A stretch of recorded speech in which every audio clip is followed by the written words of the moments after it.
The scent of decay clung to the stones of the auction block. It was the smell of desperation, of lives sold for a handful of silver coins. Aurith stood with her head bowed, the coarse burlap of her shift scratching her skin. Around her, other Omegas shivered, their fear a palpable wave in the chilly air. They were the unwanted, the flawed, the packless chattel to be haggled over. For them, this was a final, desperate chance. For Aurith, it was an execution. She was different, even among the outcasts. She was a pariah. While the others possessed the soft, yielding nature of their rank, they at least had a wolf slumbering within them. Aurith had only silence. She was wolfless, a hollow shell in a world defined by the spirit within.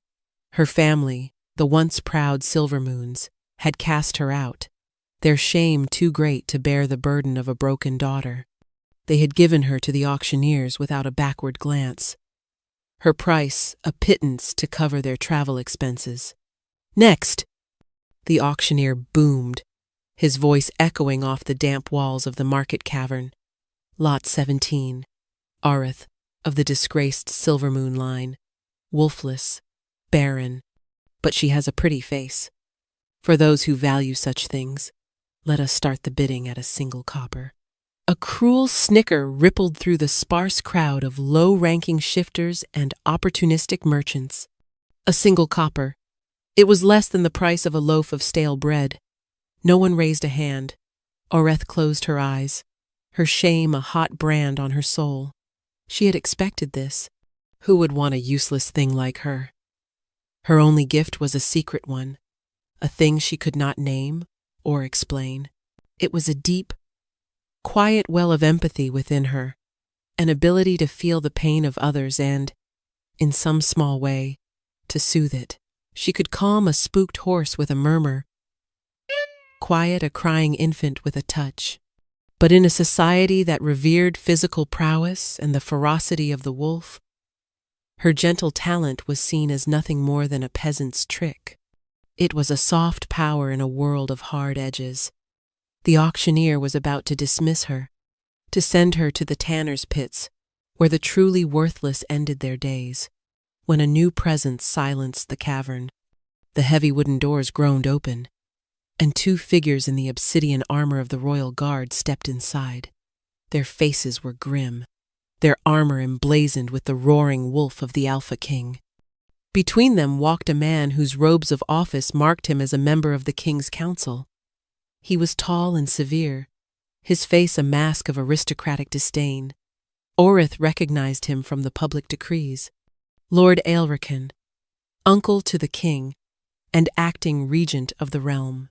His gaze swept over the pathetic display of Omegas on the block, his lip curling in disgust. By order of the regent, he announced, his voice slicing through the silence, a tribute is required. The king's affliction grows worse. The shadow blight deepens its hold. A collective gasp went through the crowd. Everyone knew of the Alpha King's curse.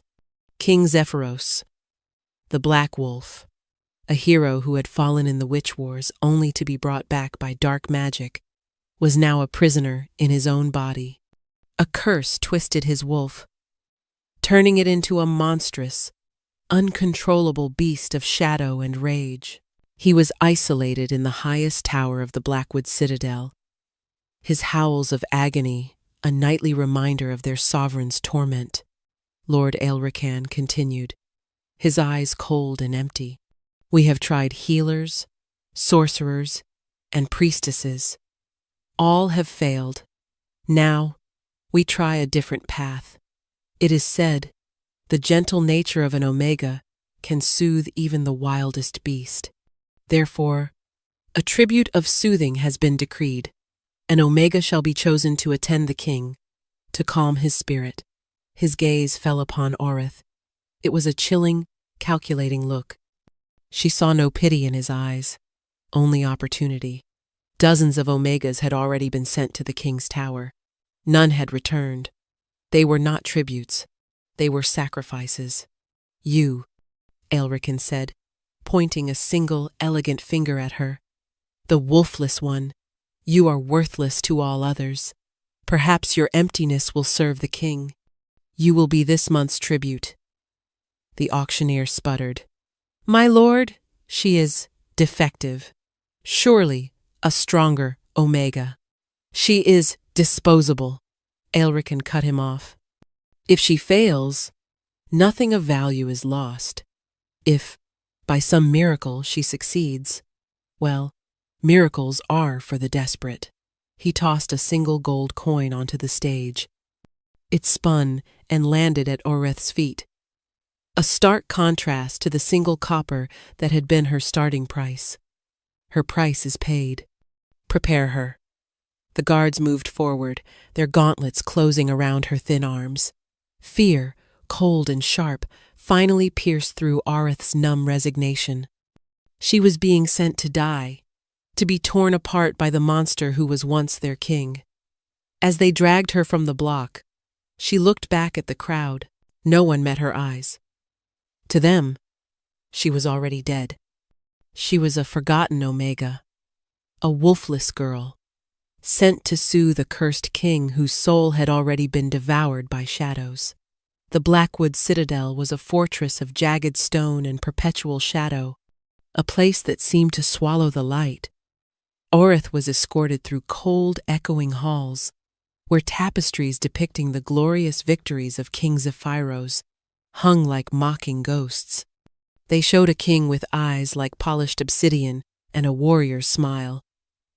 Not the tormented creature he had become, the guard's footsteps were the only sound. A rhythmic march toward her doom. They ascended a winding staircase that seemed to climb into the very heavens. The air grew colder, charged with a raw, oppressive energy that made the hairs on her arms stand up. It was an aura of pure, undiluted agony. Her own empathic senses screamed at her, a silent shriek of torment that was not her own. This was his pain. This was the shadow blight. The guards stopped before a massive iron-bound door. Heavy chains were draped across it, secured with locks that looked as if they could hold back a siege engine. One of the guards produced a key, his hand trembling slightly as he undid the locks. His Majesty is unwell today, the guard mumbled, refusing to look at her. Do not make any sudden movements. Do not speak unless spoken to, and by the goddess, do not touch him. He pushed the door open, and the wave of suffering that washed over Oreth nearly brought her to her knees. The room beyond was vast and opulent, but it was a cage of ruined splendor. Furniture was splintered and overturned, deep claw marks, impossibly large, scarred the stone walls and floor. The air was thick with the metallic tang of blood and the bitter scent of despair. And in the center of the room, he was there. King Zephyros was a giant, even when kneeling.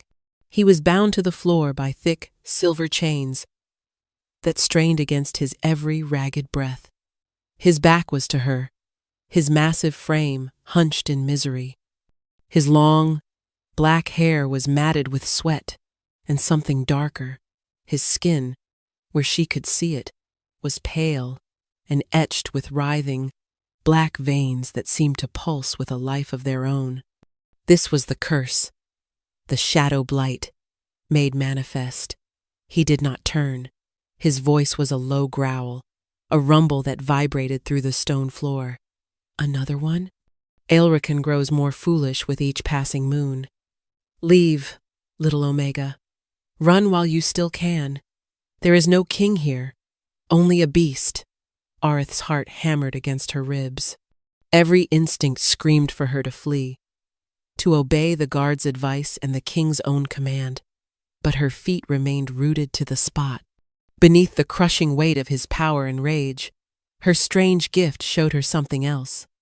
She could feel the sliver of the man still trapped inside the monster, a soul screaming in a prison of his own flesh. The pain was a physical thing, a shard of ice in her own heart. She took a hesitant step forward. The chains rattled as he shifted, his head slowly turning. She saw his profile first, a sharp, aristocratic jaw clenched in a permanent snarl, a brow furrowed in eternal torment. Then he faced her fully, and she forgot how to breathe. He was beautiful, in a terrifying, broken way. His face was all harsh angles and savage grace, but his eyes were the heart of the storm. One was a deep, intelligent gray, the eye of a king. The other glowed with a malevolent crimson light, the eye of the beast. The shadow veins pulsed more violently on that side of his face, a creeping corruption that sought to claim him completely. "You are not afraid," he murmured, his voice laced with a dangerous curiosity. It was not a question. The others screamed. They wept. They begged. "You just stare." Aurith found her voice, though it was little more than a whisper. "Fear is a luxury, Your Majesty. I was sold for less than a loaf of bread. There is little left for me to be afraid of." A flicker of something surprise? Interest? Crossed his features. The red glow in his eye dimmed for a fraction of a second. "Wolfless," he stated, his gaze piercing. He could scent it on her, the blank space where her wolf should have been. "My uncle sends me a broken toy to play with." "How fitting." The guard slammed the door shut behind her, the locks clicking into place with grim finality. She was trapped. Trapped with the monster. "I am not a toy," she said, a spark of defiance igniting within her. She had nothing left to lose. "I am Aurith." He let out a short, harsh laugh that sounded like grinding stone. "You have a name. It will not save you." He strained against his chains, the muscles in his arms and back cording like steel cables. A low growl escaped his throat, and the shadowy tendrils under his skin writhed and darkened. The agony was intensifying. "The blight is rising. Get to the far corner of the room. Press yourself against the wall. Do not move.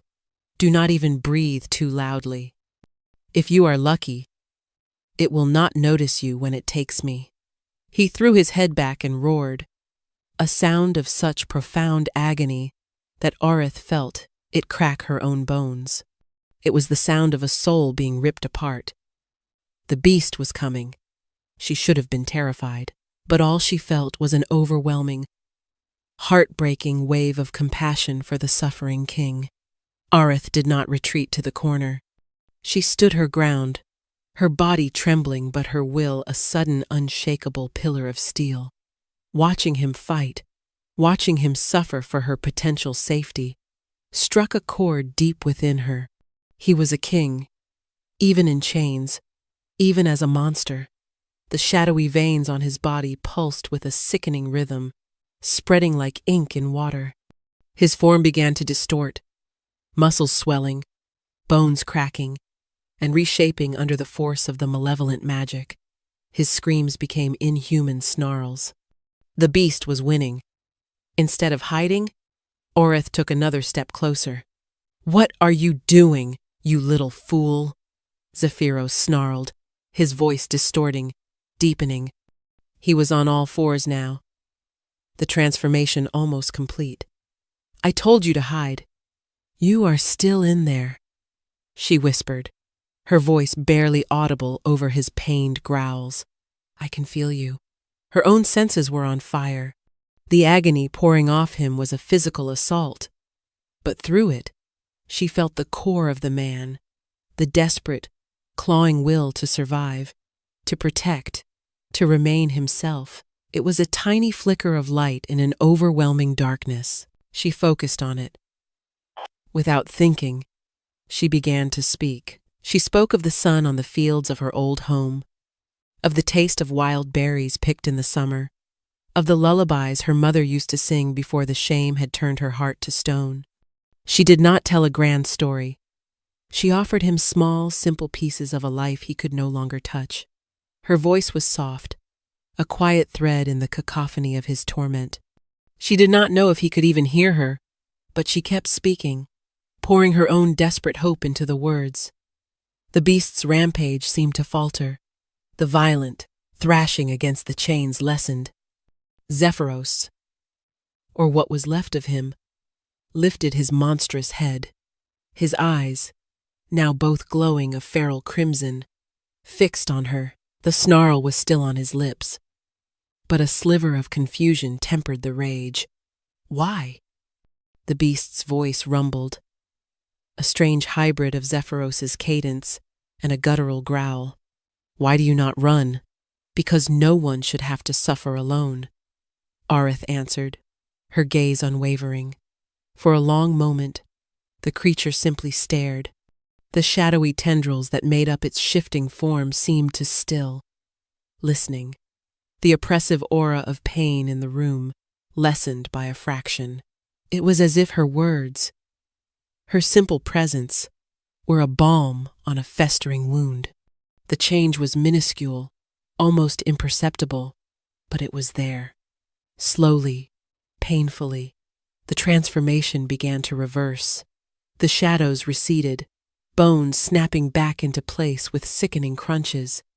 Zephyros collapsed onto the stone floor. His human form returned, though he was pale and shaking, drenched in a cold sweat. The chains hung loosely on him now. He lay there, panting, his head turned toward her. The crimson glow was gone from his eye, leaving only the weary gray of the king. How? He rasped, his voice raw. No one! Nothing has ever pushed it back before, not even for a moment. I just talked, she said, her own knees feeling weak with relief. It was more than that, he said, pushing himself up into a sitting position. He looked at her with a new intensity, a calculating intelligence that was far more intimidating than the beast's rage. Who are you, wolfless girl? Before she could answer, the heavy door creaked open. Lord Aelrican stood on the threshold, flanked by his guards. He took in the scene, the exhausted king, the unbroken Omega, and a flicker of deep displeasure crossed his face before he masked it with a concerned frown. Zephyros, my dear nephew, are you well? We heard the roars. I feared the worst. His eyes slid to Aurith, cold and sharp. And you are still alive. How unexpected. She is under my protection, uncle, Zephyros said, his voice regaining some of its regal strength. He did not try to stand, but his presence filled the room nonetheless. She will remain here. Of course, Aelrican said smoothly, though his eyes narrowed. Whatever brings you comfort, but a wolfless Omega, it is an embarrassment, the court whispers. They say you are so far gone you cling to a broken creature for solace. Let them whisper, Zephyros replied, his gaze locked with his uncle's. Their words are wind. She stays. Aelrican gave a tight, thin-lipped smile. As you wish, your majesty. He turned to Aurith. See that you continue to be useful. The king's favor is a fickle thing. With a final, lingering look that was both a warning and a threat, he swept from the room, the door closing behind him. The sound of the locks being fastened echoed once more, sealing Aurith inside her strange new prison. She was no longer just a sacrifice. She was a curiosity, a potential solution, and to a man like Lord Aelrican, that made her something far more dangerous, a problem to be eliminated. Days bled into a strange routine within the confines of the king's tower. Aurith was given simple servants' quarters adjoining Zephyros's main chamber, a small mercy that allowed her a sliver of privacy. Food was brought by silent guards who refused to meet her eyes. She was a ghost in the citadel, her existence known only to a few. Her purpose, however, became clearer with each passing day. She was an anchor for the king.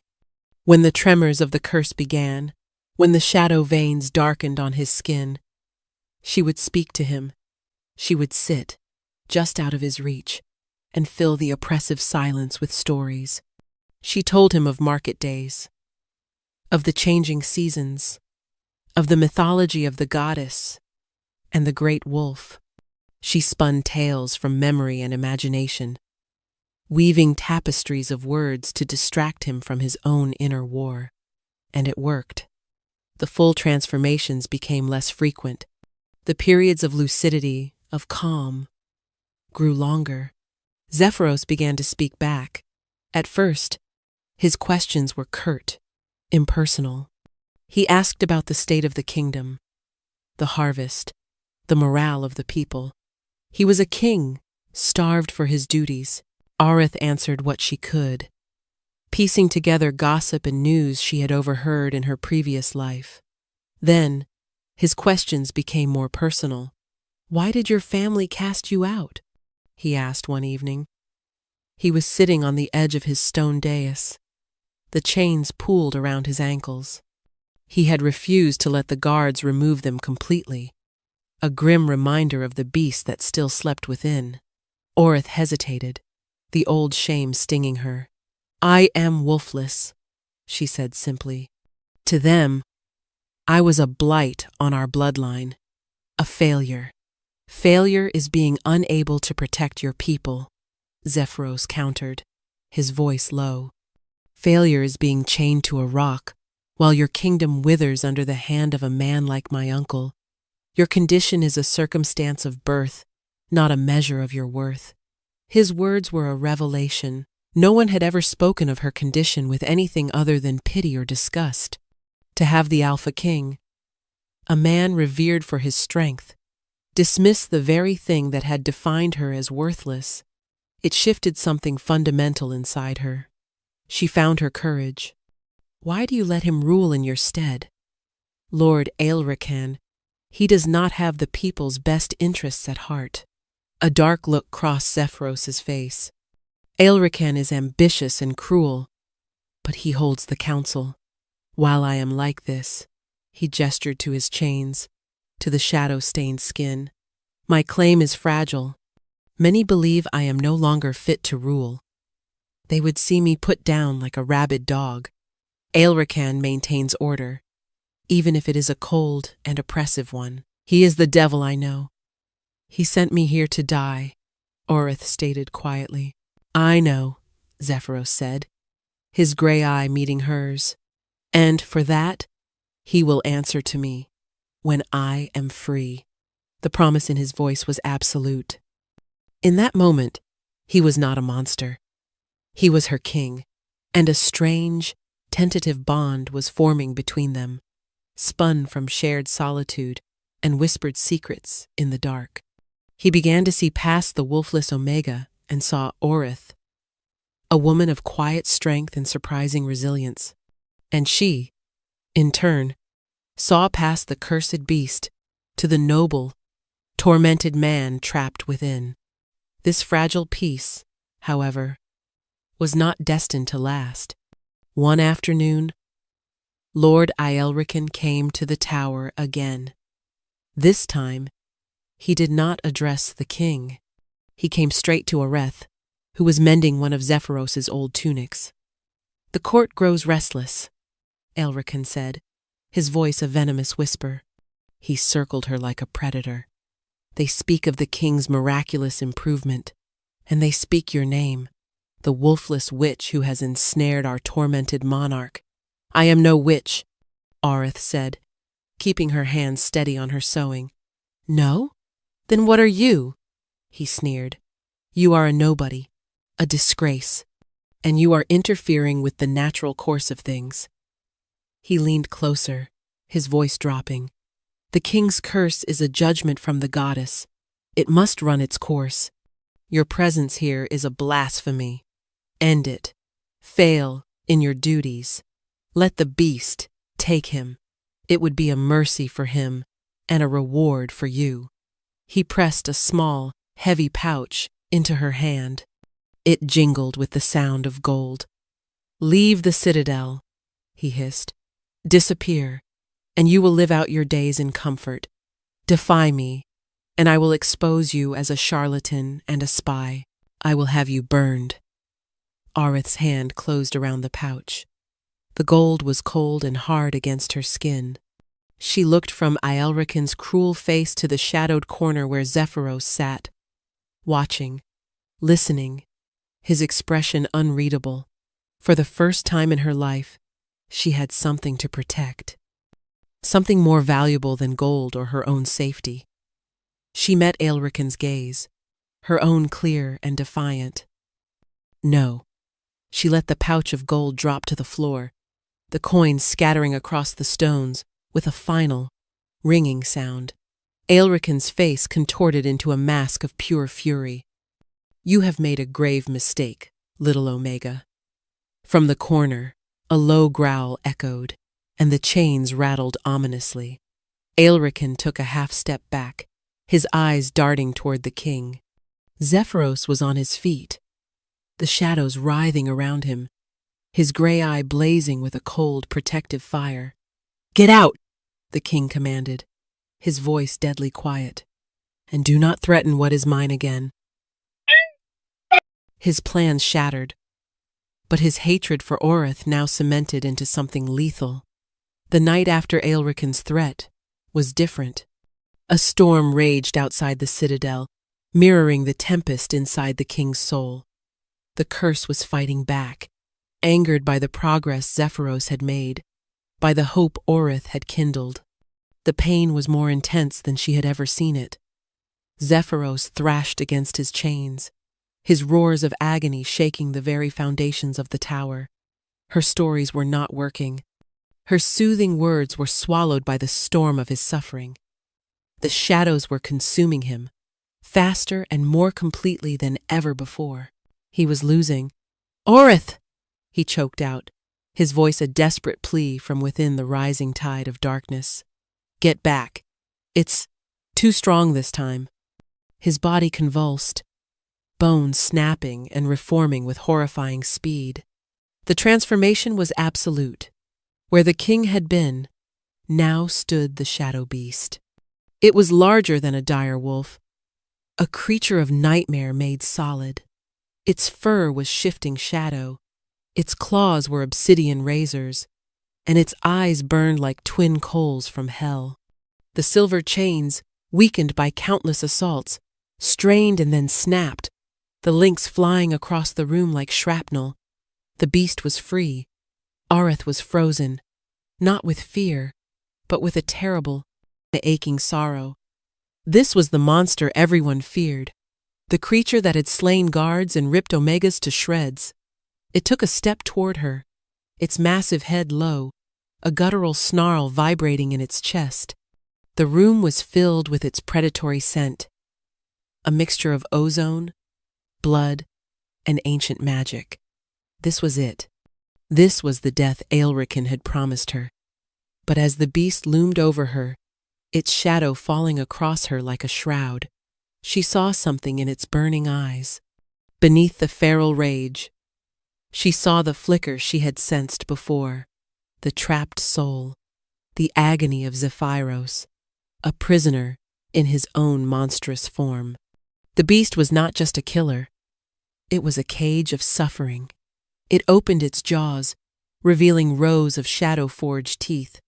A blast of hot, foul air washed over her. It was going to end it. Instead of screaming, instead of running, Orith did the most irrational thing she had ever done in her life. She raised a trembling hand. The beast paused, its head cocked, clearly not expecting this. "Zephyros," she whispered, her voice shaking but clear. "I am not afraid of you. I see you." She reached out and placed her palm flat against the creature's massive, shadowy snout. The moment her skin touched its form, a jolt, like lightning, shot up her arm. The beast recoiled with a yelp of what sounded like pained surprise. But it did not attack. It stood frozen, its burning eyes wide, fixed on her hand. Arith did not pull back. She held her ground, channeling every ounce of her strange, empathic gift into her touch. She did not try to fight the darkness. She tried to reach the man inside it. She flooded the connection with her own quiet strength, with her unwavering belief in the king he was, with the fragile, budding affection she felt for him. The shadow flesh beneath her palm felt like solid ice and burning fire all at once. The beast let out a low whine, a sound of utter confusion and pain. The raging inferno in its eyes began to dim. For a breathtaking second, the monstrous form flickered, and she saw Zephyros's face superimposed over the beast's, his eyes filled with shock and a dawning, incredulous hope. He had felt her. He had felt her touch not as an attack, but as an anchor. The effort was immense. It felt like she was trying to hold back the tide with her bare hands. The darkness fought her, a sentient, hateful force that recoiled from her light. But she held on, pouring more and more of herself into the connection, with a final, soul-shattering howl that was equal parts rage and relief. The beast collapsed. The shadows imploded, dissolving into smoke and whispers, leaving Zephyros lying naked and unconscious on the cold stone floor, completely human. The writhing black veins were gone, his skin pale but clear. For the first time since she had arrived, he looked peaceful. Arith fell to her knees, panting, the adrenaline leaving her weak and trembling. She had faced the monster and survived. More than that, she had touched the man inside and pulled him back from the brink. She crawled over to him, her heart aching. She gently brushed a strand of black hair from his face. He was no longer just her king or her captor. He was Zephyros, and she was terrifyingly, hopelessly falling for him. Zephyros awoke slowly, the familiar ache of the curse's aftermath, a dull thrum in his bones. But something was different. The gnawing, ever-present torment at the back of his mind, the whisper of the beast, was silent, truly silent. For the first time in years, he opened his eyes. Arith was asleep in a chair she had dragged near him, a worn blanket wrapped around her shoulders. Her face, so often tense with worry, was soft in slumber. He remembered the chaos, the pain, the absolute certainty that this time the beast would win. He remembered the chains breaking, and then he remembered her small, defiant figure standing before the monster, her whispered words, her hand. He remembered the shock of her touch, not a brand of pain or fear, but a cool, soothing balm that had pierced through the layers of rage and agony to the core of him. It had been like a drowning man finding a single breath of air. He pushed himself up, his muscles protesting. He was weak, but he was clear. He was whole. He looked at his hands, his arms.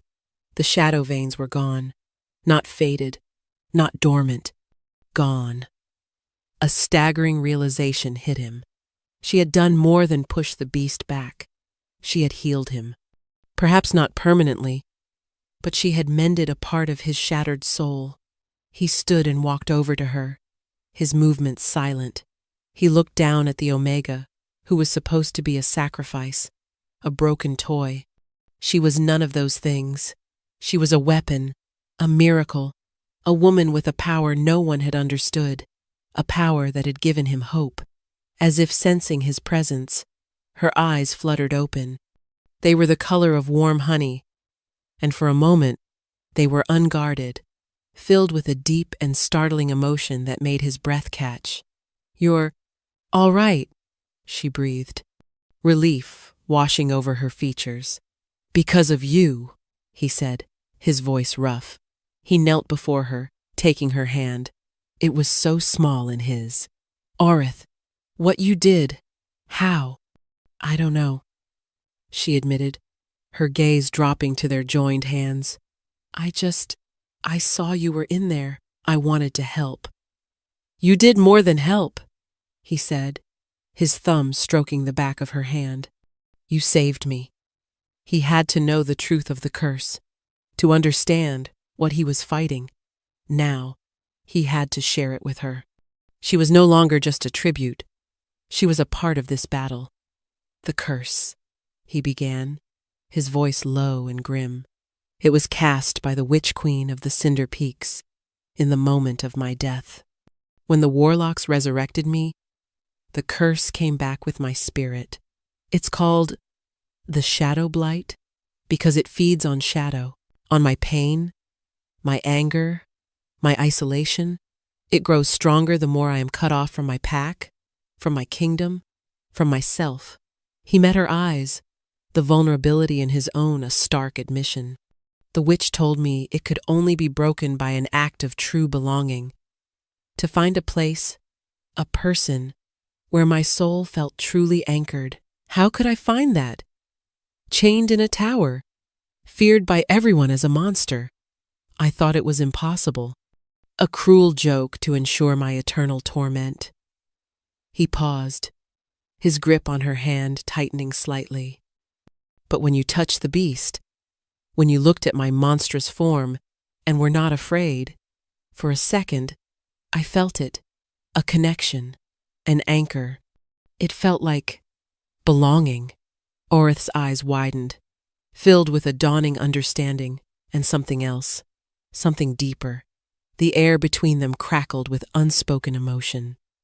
The protector and the protected, the king and the outcast, their roles had blurred and inverted until they were simply a man and a woman, bound by a shared, desperate fight for survival. "I will not leave you," she said, her voice filled with a fierce conviction that belied her Omega status. "We will fight this together." It was a vow, a promise made in the heart of the Citadel's highest tower. But even as the words were spoken, an external threat was already in motion. Far below, in the council chambers, Lord Aelrican was putting the final pieces of his own plan into place. He had seen Aurith's power through the scrying mirrors he used to monitor the king. He had seen the beast calmed, the curse recede. The Omega was not a problem anymore. She was a genuine threat to his ascension. He could no longer wait for the curse to do his work for him. He would have to accelerate the process. He would push the king into a permanent state of madness, frame the Omega for the crime, and seize the throne in the ensuing chaos. He picked up a small, lead-lined vial from his desk. Inside was a viscous, dark liquid, a potent blend of concentrated wolfsbane and a magical accelerant designed to enrage the Shadow Blight beyond all control. It was time to kill a king and a queen in the making with a single, poisoned stone. The next morning brought a false sense of peace. For the first time, Zephyros allowed the guards to remove his chains completely. He walked his chambers a free man, albeit one still confined to a tower. He and Orith spoke for hours, planning, hoping. They spoke of a future where he was healed, where he could retake his throne, and she could stand by his side. A fragile, impossible dream that felt tantalizingly close. Their quiet world was shattered when a royal page arrived bearing a tray. It held a single, ornate goblet. "From Lord Aelrican, Your Majesty," the page announced, his head bowed. "A draught of fortified wine, to celebrate your continued recovery." Zephyros's eyes narrowed. He trusted his uncle as much as he would a starving wolf, but to refuse the gift publicly would be an insult, a sign of weakness that Aelrican would surely exploit. "Leave it," Zephyros commanded. The page set the tray down and scurried away. Orith looked at the goblet, a knot of dread tightening in her stomach. "You can't drink that." "I know," Zephyros said. His gaze was distant, calculating. "But my uncle is not a fool. He knows I would be suspicious. This is a move in a game I do not yet understand." He picked up the goblet, swirling the deep red liquid. He sniffed it. There was no scent of poison his keen senses could detect. Wolfsbane, especially when masked by magic, could be nearly impossible to identify until it was too late. He was trapped. To drink it was a potential death sentence. To refuse it was to show fear, to cede a piece of power to his enemy. Before he could make a decision, a commotion erupted outside the door. Shouts. A clash of steel. The door burst open and a guard stumbled in, his face pale with panic. "My king! The lower levels! There's an attack! Rebels in the dungeons! They've freed the prisoners!"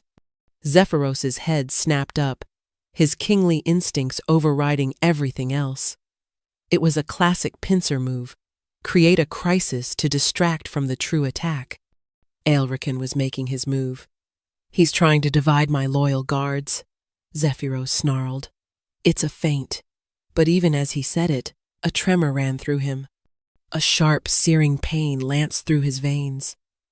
He looked down at his hand, the one holding the goblet. A thin, almost invisible needle, coated in the dark poison, had been embedded in the filigree of the cup's stem. It had pricked his finger, a tiny, insignificant wound that had delivered a fatal dose. He dropped the goblet, which shattered on the floor. "Aurith, run!" he gasped as the poison hit him like a physical blow. It was instantaneous and brutal. The wolfsbane attacked his shifter physiology, while the accelerant ignited the dormant curse. The shadow veins erupted across his skin, blacker and more virulent than ever. He roared, a sound of pure, unadulterated agony, and fell to his knees. This was not a transformation. This was a war inside his body. The poison and the curse, tearing him apart from the inside out. The shadow beast erupted from him, not as a controlled change, but as an explosion of dark energy. It was a mindless, rabid thing, driven by the poison's fire and the curse's amplified rage. Its only instinct was to destroy.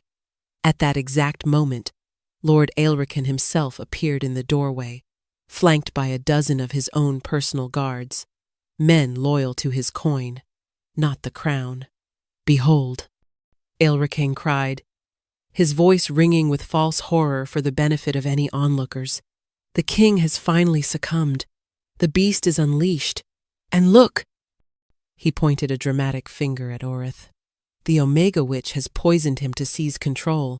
There is the shattered goblet. Arrest her! Put the monster out of its misery!" His guards advanced, spears leveled. They were creating a circle, trapping Aurith with the raging, mindless beast. Aelrican's plan was perfect. The beast would kill Aurith, and his guards would kill the beast. He would be seen as the savior of the citadel, the reluctant hero forced to put down his mad nephew. The beast, roaring in agony, turned its burning eyes on the closest thing to it. Aurith. It saw only a target for its pain. It lunged.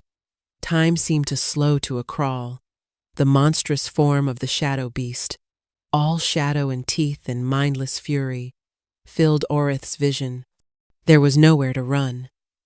The guards formed a wall of spears behind her, their faces grim and resolved. In front of her was the monster Zephyros had become, a creature beyond reason, beyond her reach. She closed her eyes, bracing for the impact, for the tearing of claws and the end of everything. But it never came.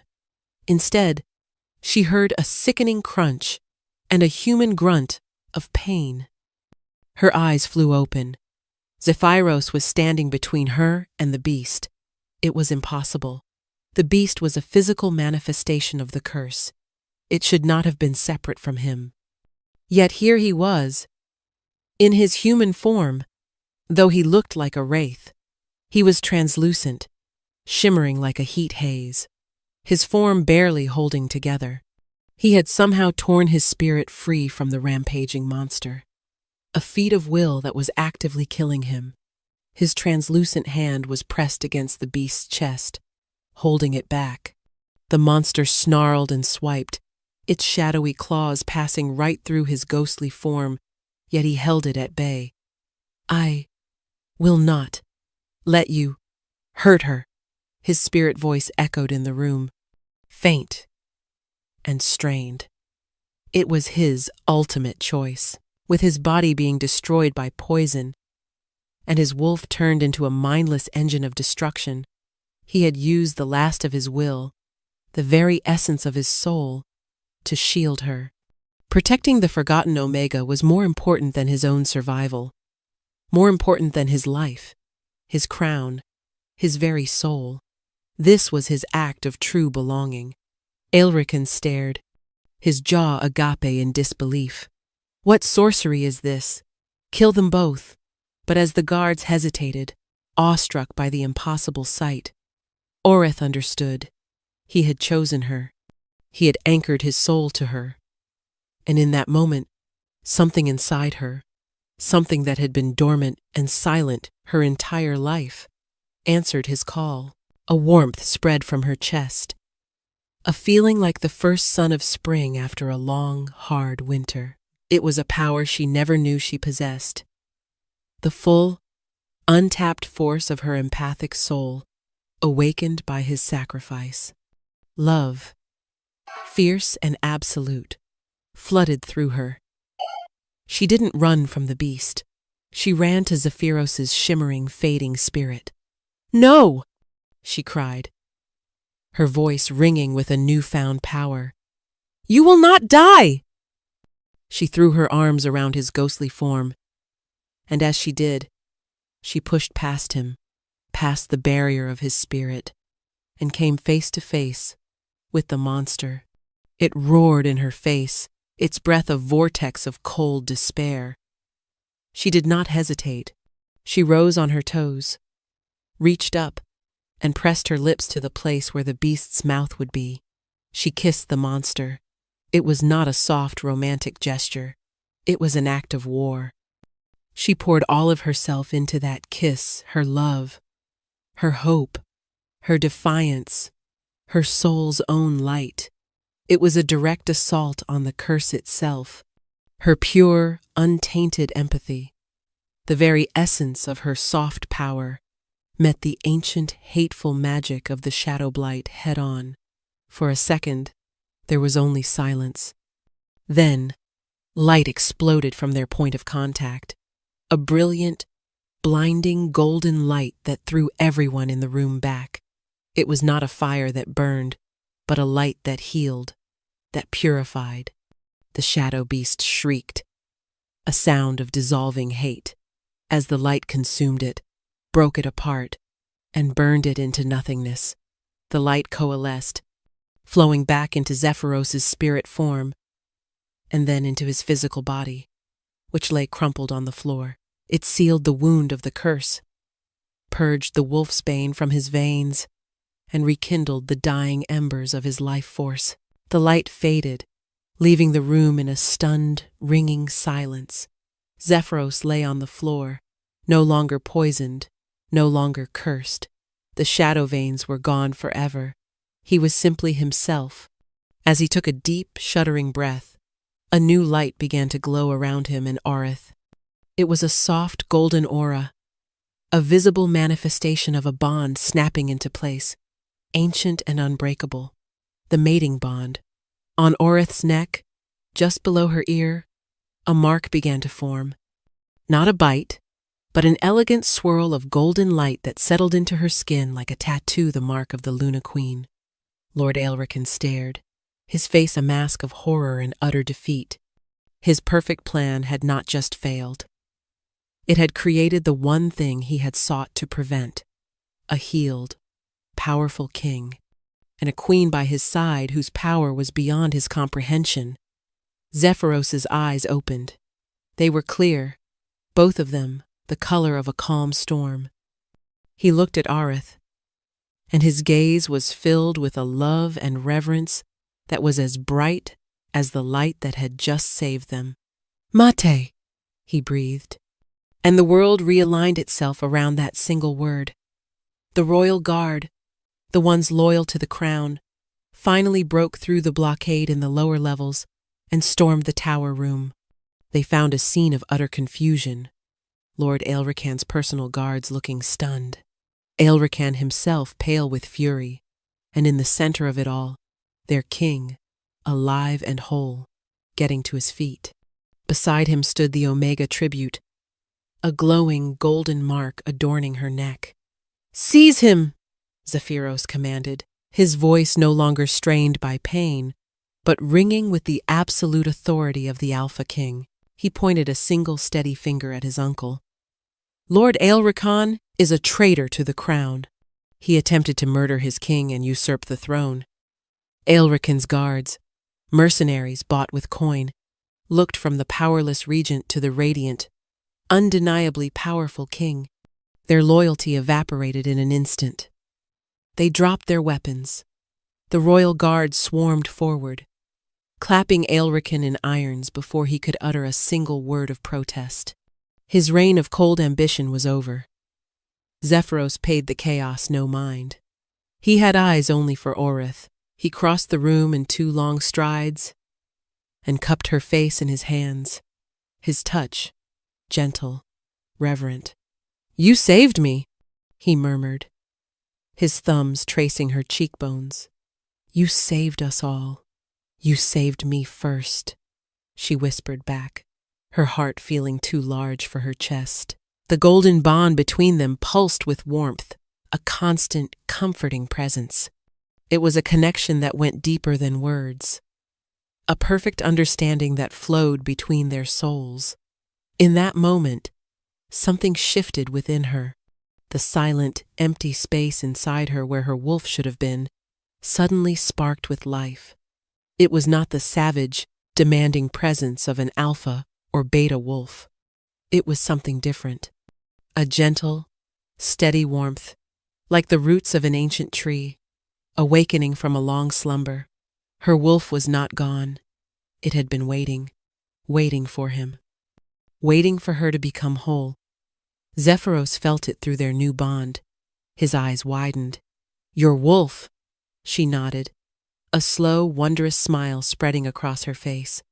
She was no longer broken. She was complete. Days later, the great hall of the citadel was packed with the lords and ladies of the shifter world. They had been summoned by their returned king. Whispers filled the hall. They spoke of the traitor Aelricon languishing in the dungeons. They spoke of the king's miraculous recovery. Most of all, they spoke of the wolfless Omega, who was now never seen away from his side, a mysterious golden mark on her neck.